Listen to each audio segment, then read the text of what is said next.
ఇప్పుడు నేను ఒక దయ్యాల స్టోరీ చెప్తా. ఒక దయ్యం ఉంటది. ఆ దయ్యంకి 4 కళ్ళుంటాయి తెలుసా? ఆ దయ్యంకి కొమ్మలు కూడా ఉంటాయా? ఆ దయ్యంకి ముక్కు కూడా ఉంటదా? నేను స్టోరీ చెప్పాలా వద్దా?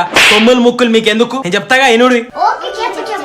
ఇప్పుడు ఆ దయ్యంకి 2 పెద్ద పండ్లుంటాయి తెలుసా? 2 పళ్ళే ఉంటాయా? నేను చెప్తా కదా, ఆగు. నీకెందుకు? నీకేమైనా డౌట్లు ఉన్నాయా? అయితే ఆ దయ్యం ఇట్లొస్తది అన్నది చంపుతుంది. ఈ స్టోరీ మాకు తెలుసు. మేమిద్దరం ఇప్పుడు దయ్యాల స్టోరీ చెప్తాం, నువ్వు విను. అమ్మో, దయ్యాల స్టోరీ చెప్తారా?